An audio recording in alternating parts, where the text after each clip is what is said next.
Here's how it works. Let's say you have a thimble. You have one thimble that you use if you still sew. You just have it sitting in the sewing basket. And you have an extra because what if something happens to that first thimble, you know? So two, that makes sense. If you have a third thimble and it's just sitting there because you like the way it looks, you know, maybe it had a decorative pattern on it. And believe me, there are thimble collectors. There's a club. I mean, there's clubs for everything.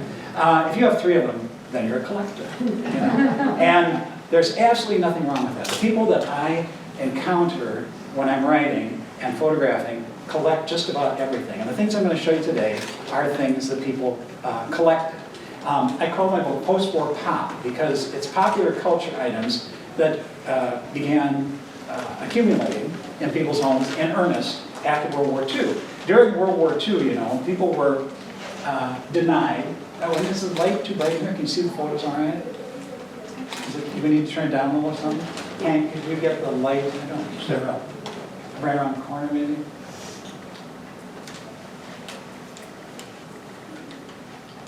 I don't know if that's okay. Sorry. Okay. No, that's the screen. I'm sorry, you wanted it. Yeah, we just wanted the lights gone down a little bit. Sorry. Oh, good, so. Yeah. During World War II, people were denying themselves willingly, you know, for the sake of the war effort. This was overseas and on the home front. Many things had to be denied during that time, and however, people were always looking forward to what would happen after the war, the bright new tomorrow, when they rediscover America. I just love this picture of these people. This is from a Greyhound bus ad, and these people, I think they're looking to where they're going to build their home, quite a nice environment for it. Of course, after the war ended, manufacturers were quick to jump in with, here's what you need. The war's over. You need a beautiful, total electric home. Okay, this was a Westinghouse promotion for the total electric home. Everything was electric here. You would walk in, those lights along the stairway, or on the sidewalk, would light up as your guests came, so that they would see, so you could see them. Inside, you could enjoy the indoor-outdoor patio, all electric, of course. The family could enjoy some time in the den. Look at the size of that TV. Wow. In the kitchen, I love this because in the rest of the book it describes the kitchen island, which is near where the mother is standing. The refrigerator opened on both sides. It was supposed to be for added convenience. I don't know where the works must have been in the middle.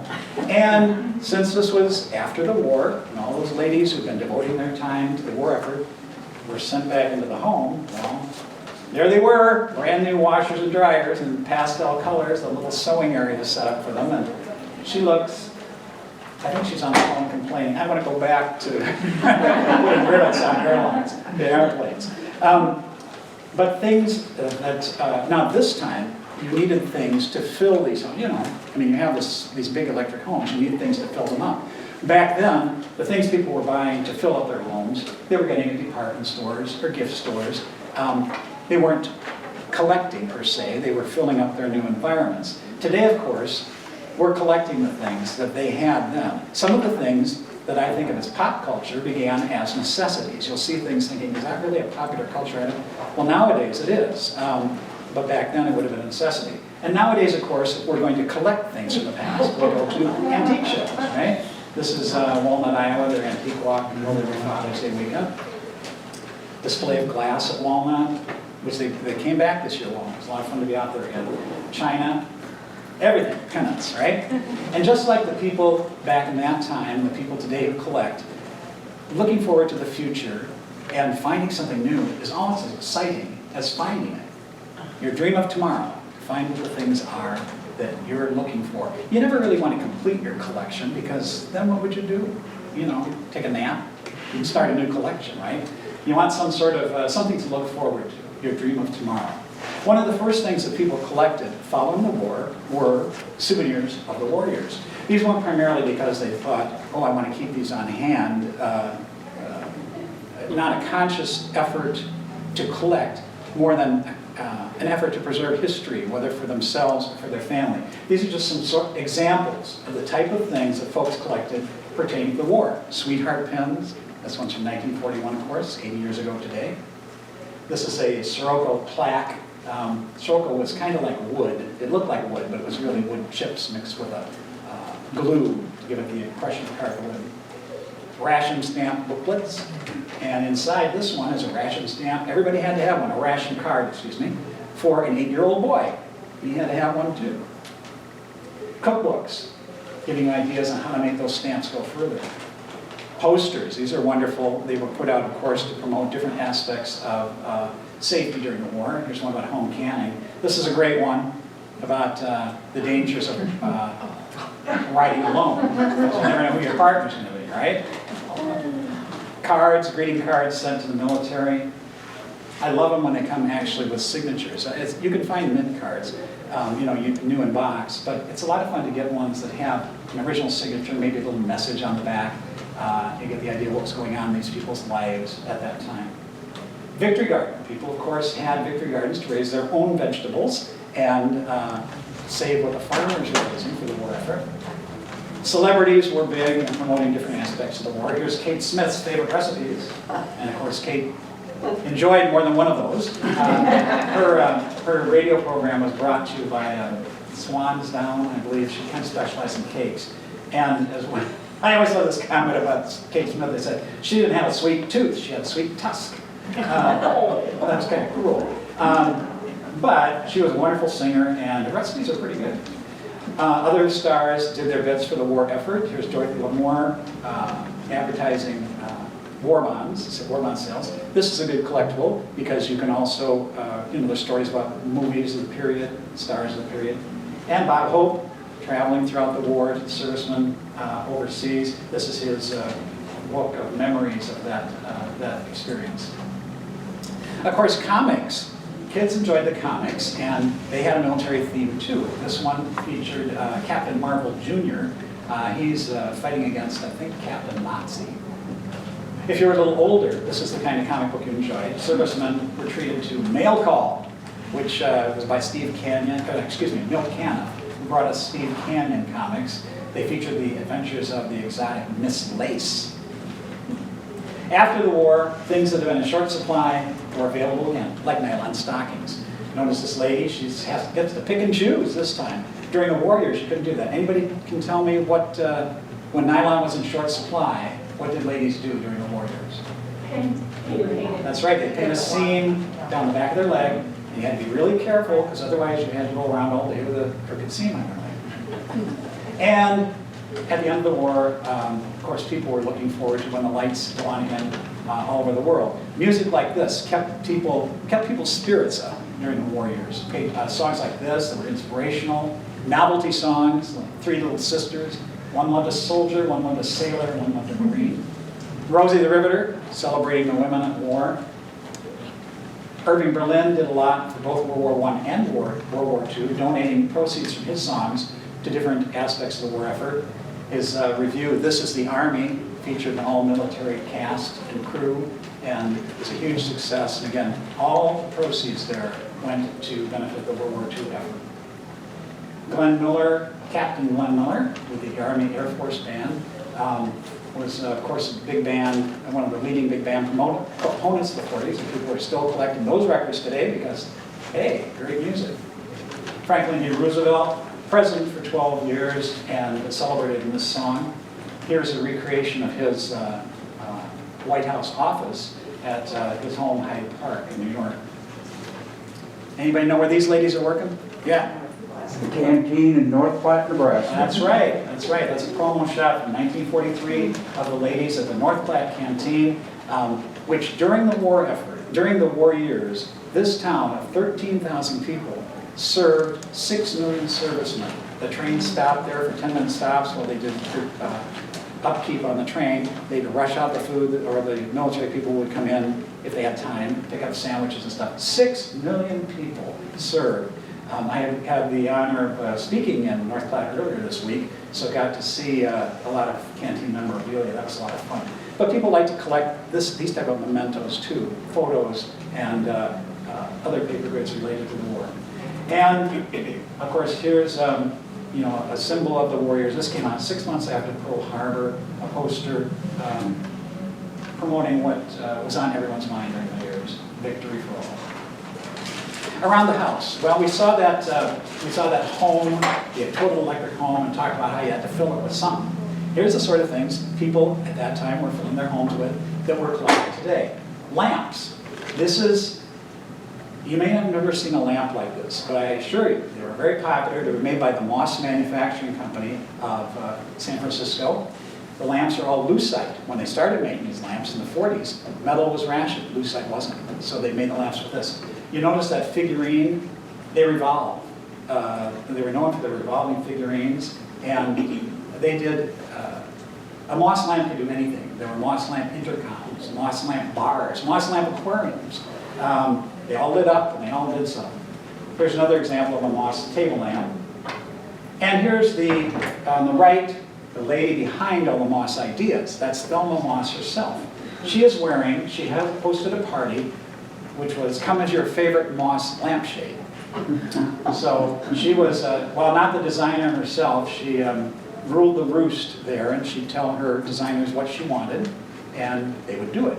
I got to tour the factory. It had been closed since 1964, but she always had the idea that maybe it would open again, and it hadn't by 2001 when I was out there. But it was like walking into a time capsule. Everything was just waiting for the people to come in and make more of these lamps. And it was fascinating, and all her notes and the scribbled notes that her designers would make based on what she'd tell them. They'd write on lunch bags and stuff like that. And I got to interview her. She was quite elderly, but it was very interesting to talk with her about what prompted her to get into this line of work. Radios. TV came in, of course, after World War II, but people still like the radios, especially the smaller size, replacing those big cathedral ones. And these plastic ones, which came in a variety of colors, are quite popular still today. Clocks. Every room in that all-electric house needed its own clock. This one's by Seth Thomas, who did one for the kitchen. This is a glass clock put out by Haddon and designed by the Higgins Glass Company in Chicago. It's another Higgins glass clock. It's a big slab of glass with embedded pieces of glass marking the hours. We'll talk a little about Higgins in a bit here. This is a glass clock by George Briard, who made a lot of household drinkware and serving dishes and things like that. But this clock's one of my favorites. I love this one. This is by Haddon. This is a motion clock. When you turn it on, that ship, whoops, where went ahead here. That ship rocks up and down on the waves. I think that's cool. And the one you got that sneak preview of, the Kit Kat clock. I see somebody out there has a doggy clock similar to the Kit Kat clock. And of course, what happens when it's on? The eyes rotate, the tails go back and forth. And these are still available today. And I mean, new ones, you can buy the vintage ones, but the new ones you can still get. And they're really, the prices are still about the same as they were 10 years ago. They don't seem to go up much. Now they have them in lots of lurid colors. You can get them covered with sequins and things like that. During the World War II years, you needed, my hand is just so eager to show you these. Imports from overseas were not possible because of the war. So that meant that the gateway was open for domestic designers, people who might have had in previous years only been able to display their talents maybe to their family, make things give them to their friends. But if America wanted its decor items during the war and immediately after it, then they had to come up with their own designers. And so many of them sprang up during this period. My favorite of all of them was based in Madison, Wisconsin, Ceramic Art Studio. This is Betty Harrington, who was the designer. Betty was a secretary for the state of Wisconsin with very little artistic training, who fell into an opportunity to design for a studio that had previously been doing pots and vases and not doing very well with them. But there's more details about that, and well, it's in one of my books. But she was a marvelous designer in this little studio in Madison, Wisconsin, far removed from the big design firms on the West Coast, operating out of a converted garage. During its heyday, which was 1941 to 1955, they turned out over 500,000 figurines a year. And that inventory of different designs, there were about 1,000 designs in the inventory. 98% of them were designed by Betty. And she did her own molds too, because she didn't like the way the people, she wanted to look like her sketches. And so she learned how to carve molds so they turn out exactly like her sketches. couple examples. This is a set she did called The Four Seasons, and a chivalry set. Another designer, this is a West Coast one, Betty Lou Nichols. Betty started working over her kitchen sink, and design became very popular during that period. You had a lot of shelves in those total electric homes to fill up. Betty Lou Nichols things are, and I have an example of one out there, they have a signature on the bottom, so that's one way to tell them. They're also known for, look at those eyelashes. Everything she designed, including some nun planters, had very long eyelashes. Betty Lou also pioneered the idea, brought into prominence, the idea of the lady head vase. This was a small vase with an opening in the hat where flowers could be placed. This came in handy for florists who could buy these very inexpensively. A dozen of these vases at that time were about $4. A dozen vases, the florist could get them for $4. And then they would fill them with leftover flowers and sell the whole arrangement, and nothing went to waste. This is another head vase. This one, magic. This one I like because the opening isn't in the head. It's the Hawaiian girl on the lady she's wearing. There's openings in that, so you can put real flowers there. And this is done by Kim Ward. Of course, there were some guys doing design too, and I call these three the ceramics trio. Sasha Brastoff, he was well publicized by himself. All his stuff is signed, and he was known for things like, well, here's a fish plate he did. Working with him and later going out on his own was Mark Belair. Mark Belair was a little more exotic in the things he designed. Here's a pair of bird dishes. They're pretty big. That white one's about like that. And the third one in that trio, Matthew Adams, who specialized in Alaska themes. So even when unsigned, generally something, an Alaska theme like this is going to be a Matthew Adams piece. A little more off the beaten path, there are works by Howard Pierce. He went for something a little less realistic. This native head, as you can see, it suggests the image he's trying to convey, but he's not trying for photographic realism. And he was a California designer. What I always thought was sad was near the end of his career, he had the idea, mistakenly, that he was sick and was going to die. So he and his wife destroyed all his molds. And then he didn't die. So for quite some time. And they tried to recreate some of them, but there are a lot they missed. Another one, this is kind of interesting. Harris Strong specialized in tile work. Those are all tile pieces that have been assembled into this picture of an Etruscan lady. When I interviewed Mr. Strong, he told me that he started out doing lamps and ashtrays, and they didn't sell very well. And his sales representative came out to his home, he lived in New York, came out to his home one day, and Harris would bring tiles home and try different glazes on them to see what they looked like. And the sales representative said, these are really nice, I could sell these. They're very different. And so he moved from doing ashtrays and lamps into doing tile formations, some of which were gigantic, filled like whole walls of restaurants and stuff. And they're mounted on wood, and they're very beautiful and hard to clean.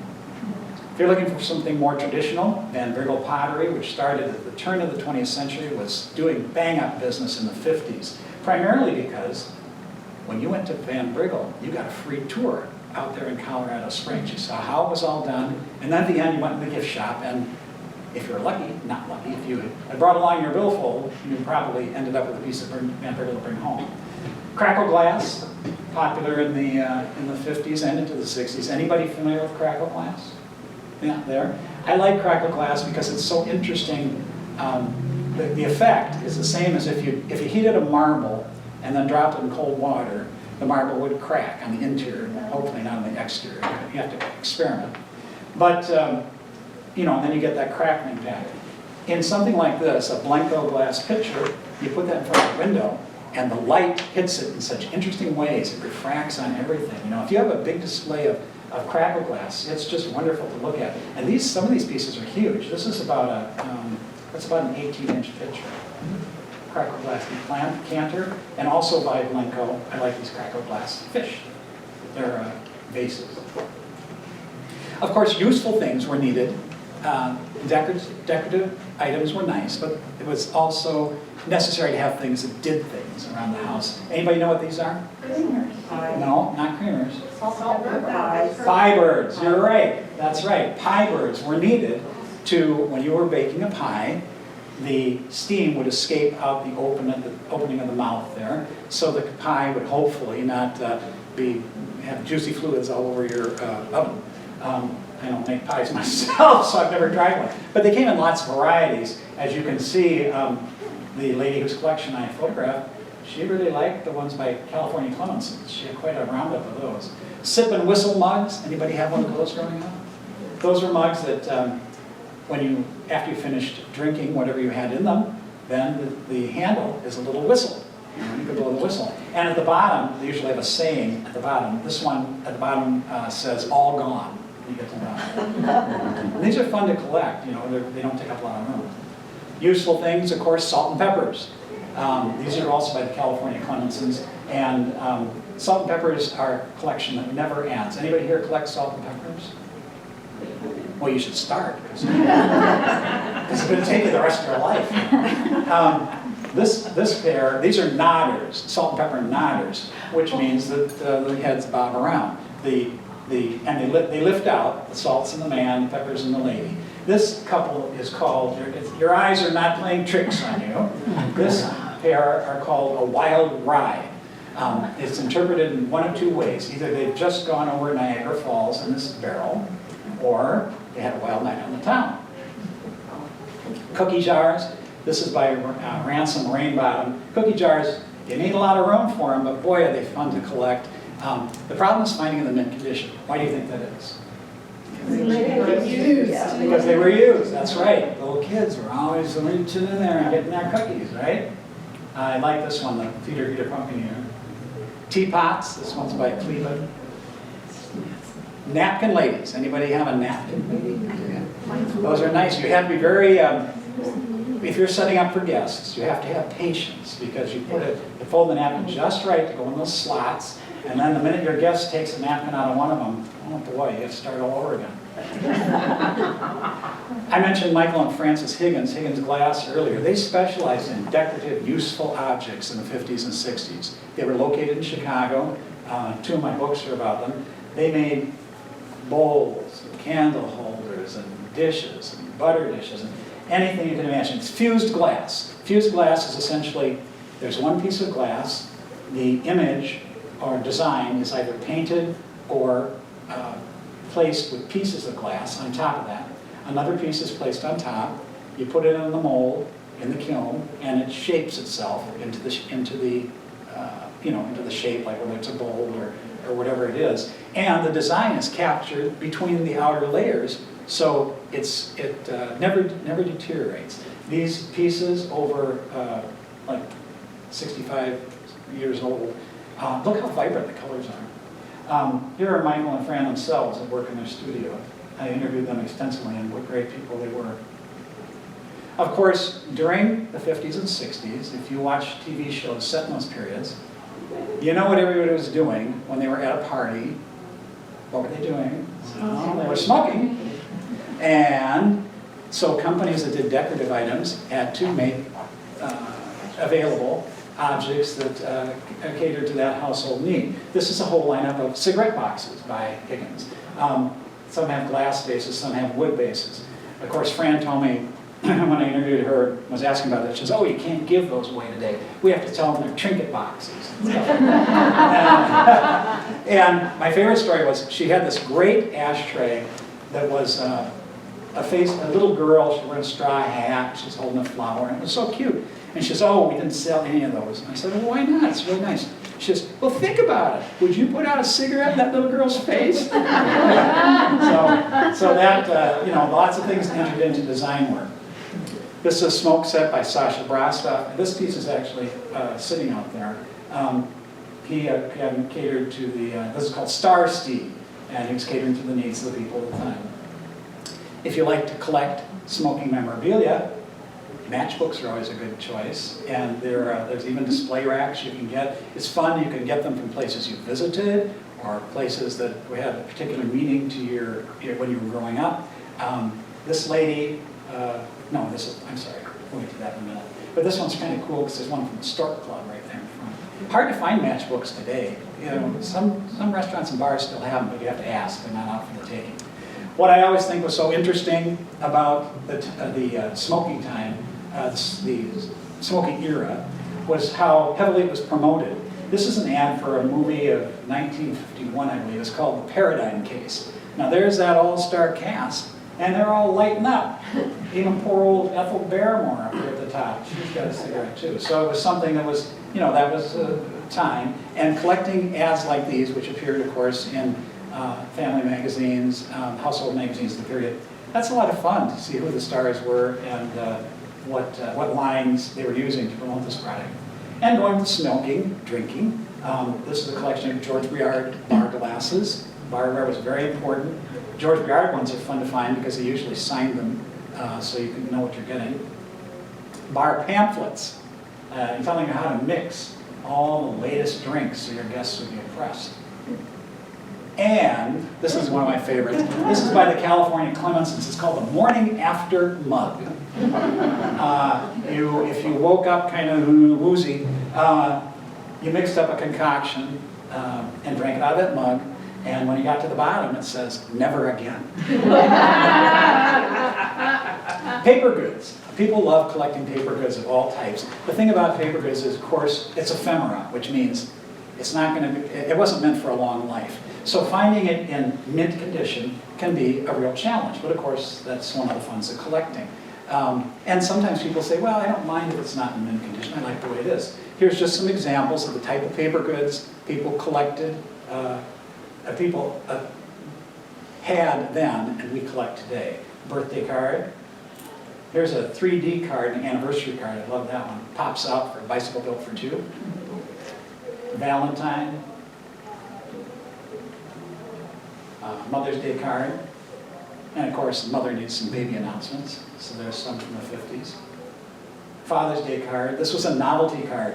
When it opens up, the interior, that mirror, is actually a little piece of foil. So Dad was supposed to see his reflection, you know, that this man is the man I picked for my dad.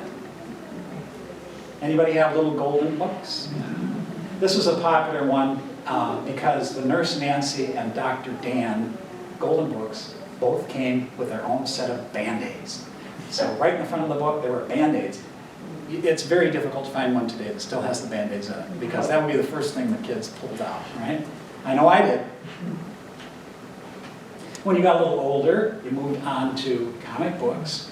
Classics Illustrated took the classics and put them in comic book form. These were particularly good if you had a book report due the next morning.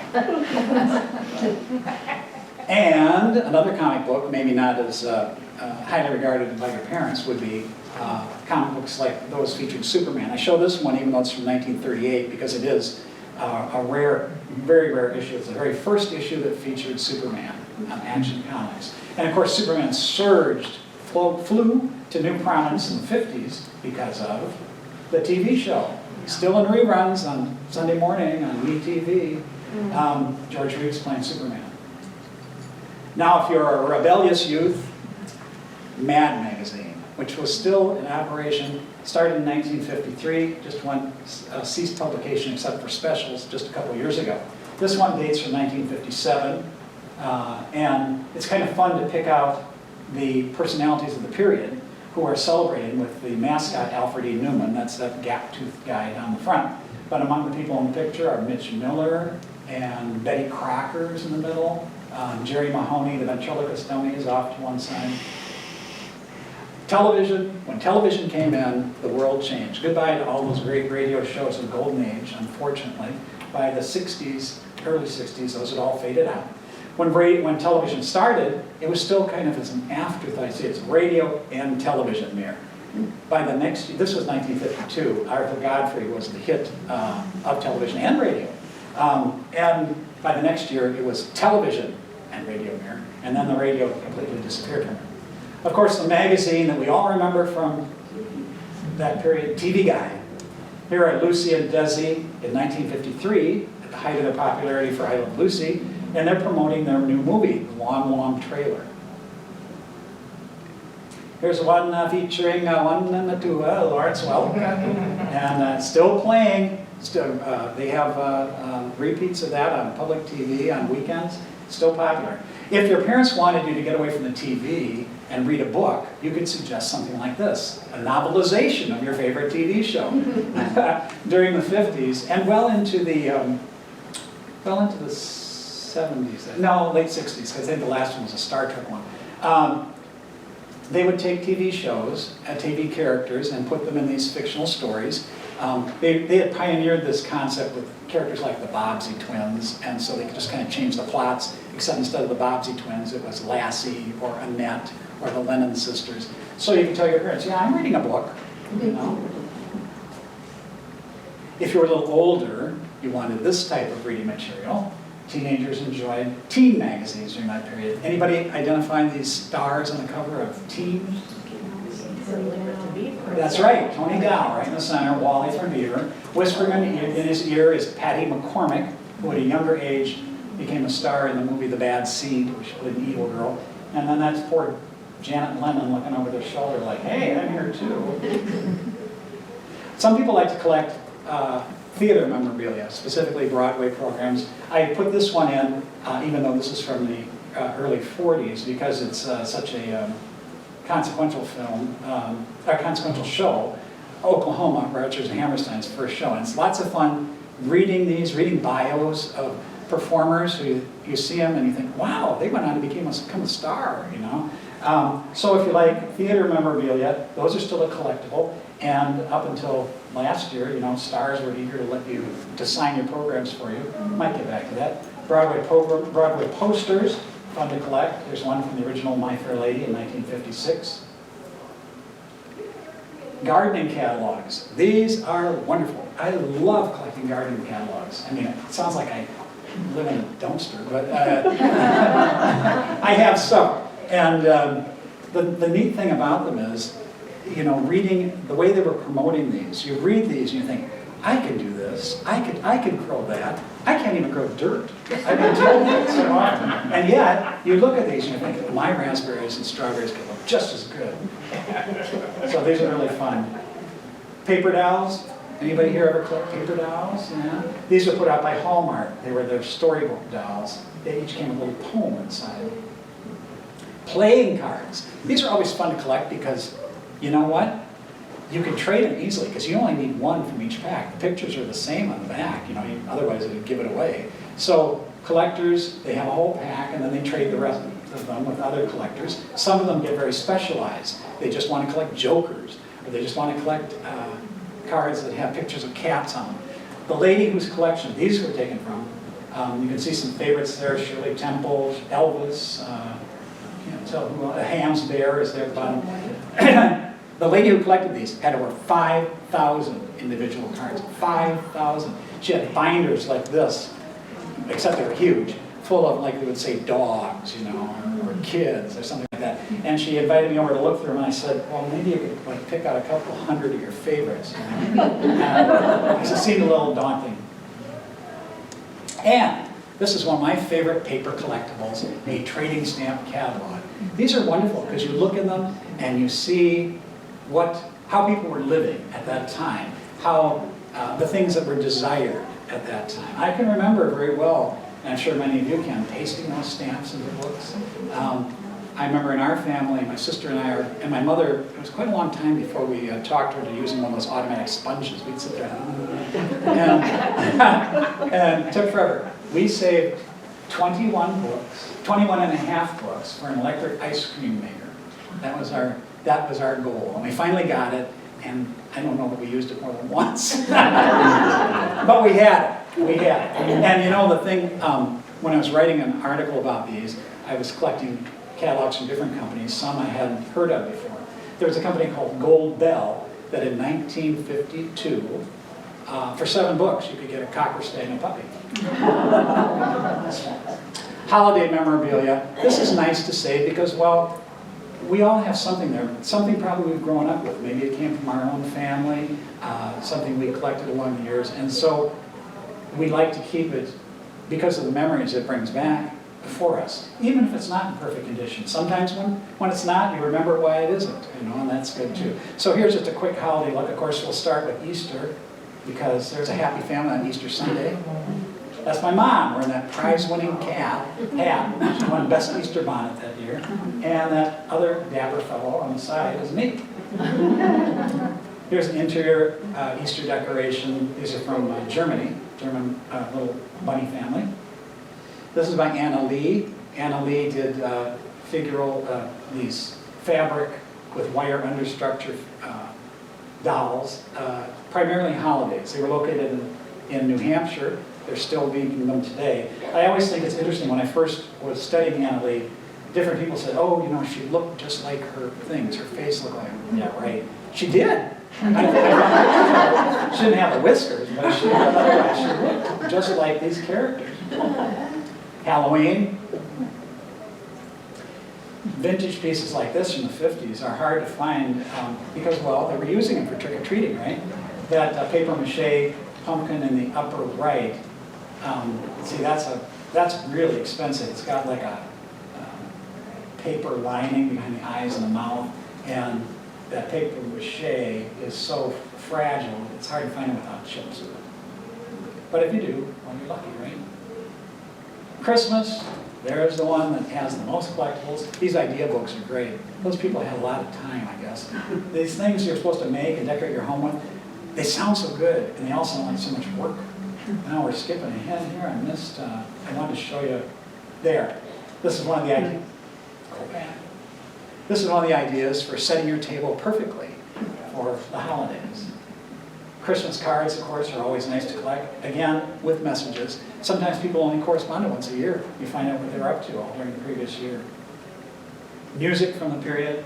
I like that one, the Santa Claus Express, because it's featured by Uncle Don, which is what my nieces and nephews call me.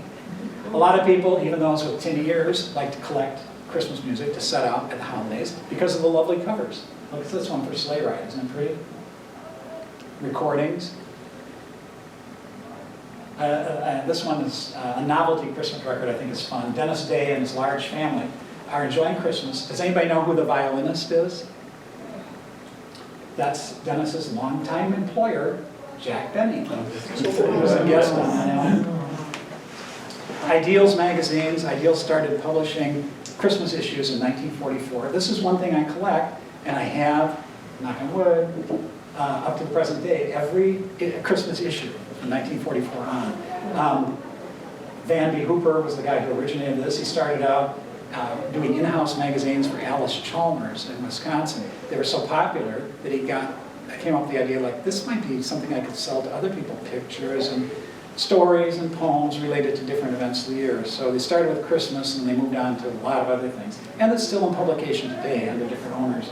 I like this one in particular. This dates from 1950 because that image of Santa by George Heinke is, of course, an image that kind of got cemented in the brains of a lot of baby boomers of what Santa looked like. That and the Santa pictured on the back of National Geographic magazines, and Coca-Cola has. Other magazines, of course, featured, this is a religious magazine at the time, featuring Christmas carolers, which leads into Christmas ceramics, which we set up. This is by Holland Mold. Holland Mold gave you things that you got these and you painted them yourself. So it was kind of something to treasure because it represented your own hard work. They did a good job on this one, whoever painted it. Noel candle holders, these are such fun to set out. There are whole books on, and if you look up Christmas ceramics on like eBay, the last time I looked, I saw 6,000 listings, all different. I mean, I gave up after a while, but it's so much fun seeing the way that one holiday over the years was interpreted by so many different designers. Who made that one? That's a Japan import. That's this one. I have that, well, my set's very similar to without the characters, and my O is square, and they're not signed. No, probably a lot of the Japanese ones aren't. That's exactly, well. Really? Yeah, a lot of them use similar ideas, Because the thing about, it was very difficult to, this is a problem that a lot of domestic design firms ran into. It was difficult to copyright an idea, a design idea. You could copyright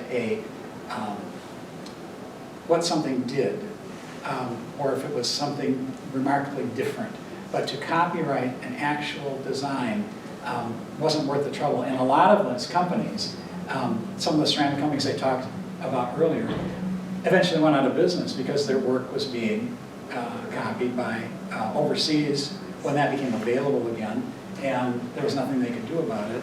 The guy, Ceramic Art Studio, the guy who owned it, he eventually closed his Madison studio, sold a number of his copyrights to Mahana Imports, and went to Japan and started making things there himself.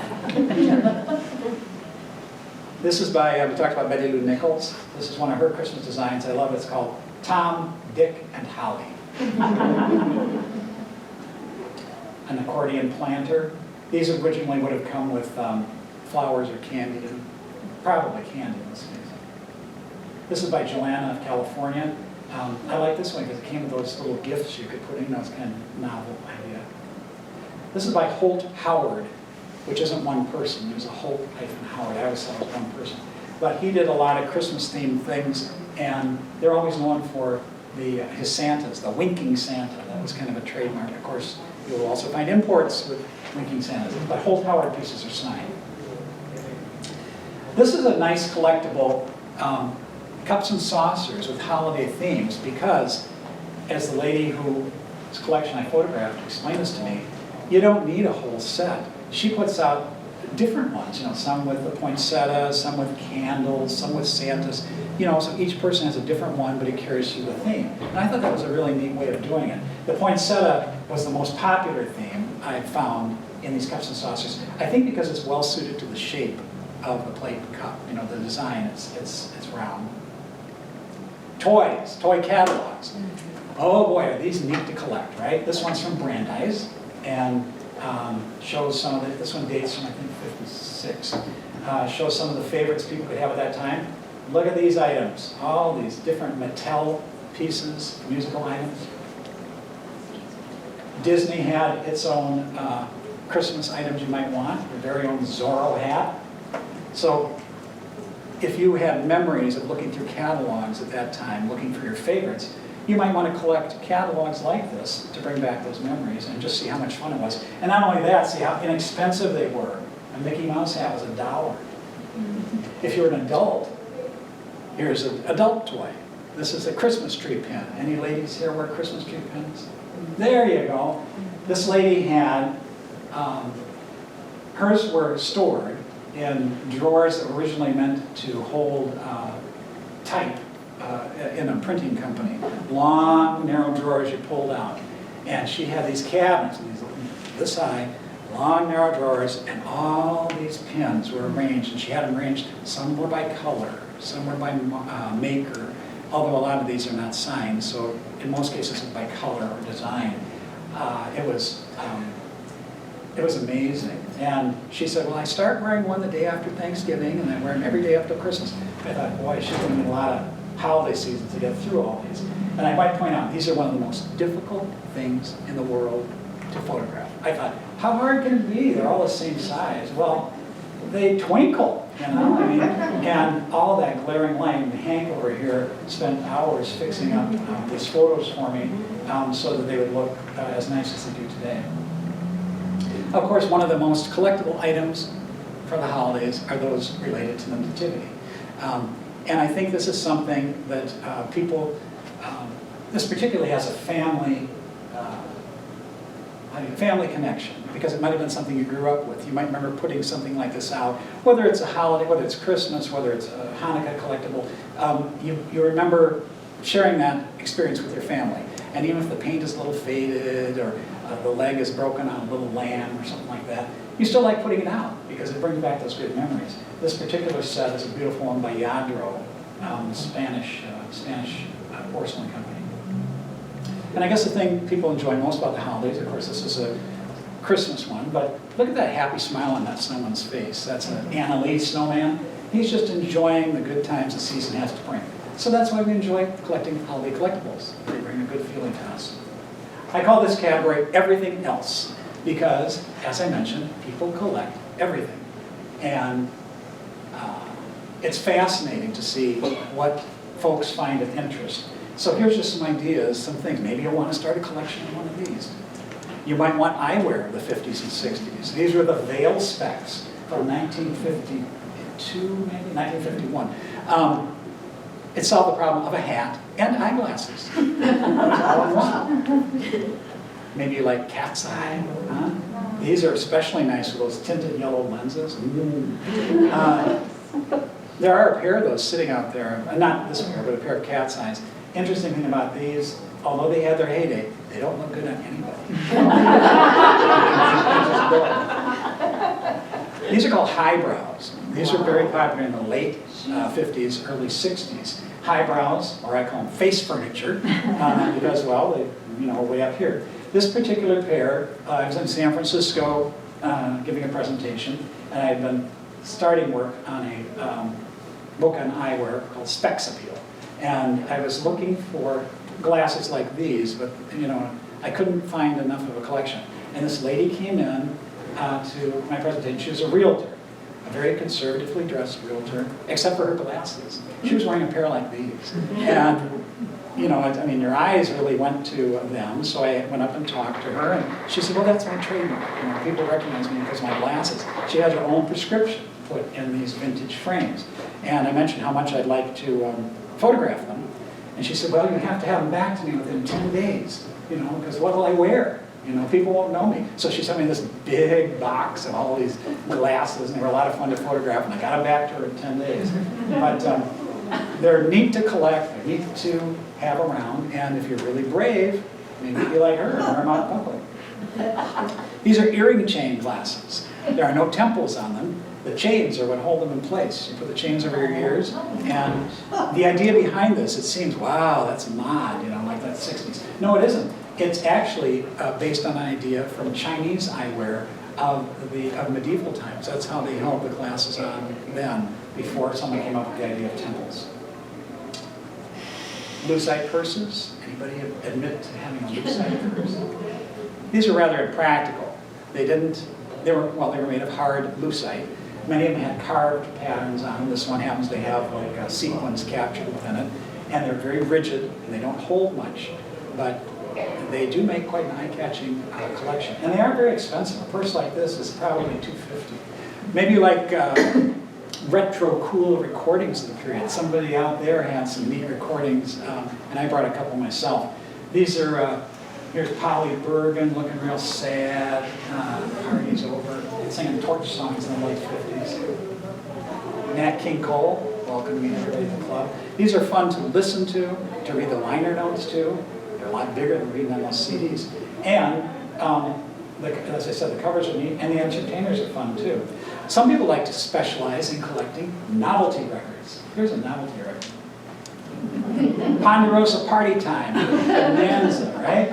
And every one of those folks sings on this album. Oh, very nice. When I photographed this collection, I was so taken with several of the records that I asked if I could purchase them. And this is one I bought. And you really haven't heard it all until you've heard Haas raise his voice in song. This is another novelty record. This is another one I purchased and thought was a hoot. Way Out West, Mae West, the sex symbol in the 1930s, was still around. She's just pushing 80 when this was recorded, this rock album. And it's actually kind of fun. My own takeaway from this is her band looks really frightened.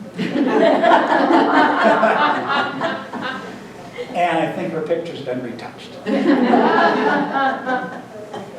These are Vogue picture records. These were popular just after World War II. People like to collect these still today because it's a finite collection. Only 84 of them were issued. They have a surface that's a sealant on the surface that keeps the picture nice inside. So there's a different picture on each side, and the magazine illustrators of the day did the work on them, and they're very nice, very fun.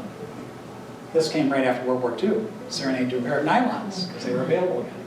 If you were a kid, you could have a picture record like this. A lot more fun than just those little yellow ones that were more prevalent at the time. And of course, she played it on something like this. Here's a Magnavox High Fidelity. Oh, of course, we have to mention a few toys, games based on TV shows. That was Bert Parks, later hosted, well, probably at the same time, hosting Miss America pageants.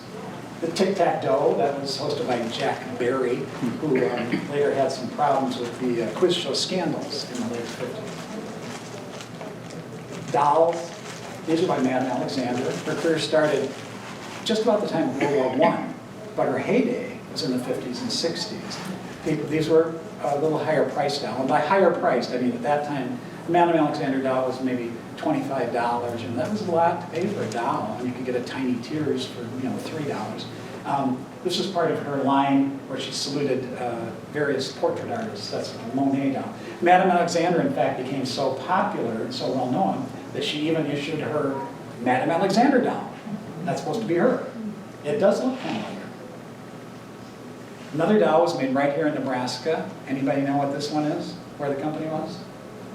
Lincoln. Terry Lee. Terry Lee dolls were made in Lincoln. The company later moved to California and burned down. But it got its start in Lincoln, and this is one of the Terry Lee dolls that were popular from the 40s into, well, when it burned down in the 60s. You're wondering, now, what's this figure doing here? Well, this is Elzac ceramic and lucite horse. Elzac made really neat little things, but the reason I'm showing it to you is because sometimes people come up with an idea and it doesn't quite work. Elzac didn't sell very well. That did not deter the co-owner of the company, who went on to co-found Mattel, which came up with, of course, the most popular doll, and the one that's still with us today, Barbie. For guys, Apologize for interrupting, but we do need to. Okay. We have toys for guys, baseball cards for guys. These are from Kansas City, marionettes. Oz things are always popular. Sewing things, I mentioned sometimes necessities become pop culture things. Cupid dolls, phones, rotary phones. Try and show those to somebody today, see what they're talking about. Wedding cake toppers. This one came with your choice, a mini dress or a full skirt. Washing machines. Weirdest thing I ever photographed, hard to photograph. Guy had his whole lower level decked out in washing machines. And travel items. We're just kind of zipping through these here for you. Souvenirs of the New York World's Fair. And that brings me back to where we were at the beginning, memory lane, looking at things people collected then, people collect today, things you might be interested in collecting yourself. And always remember, if you have more than two of anything, okay? Thank you very much.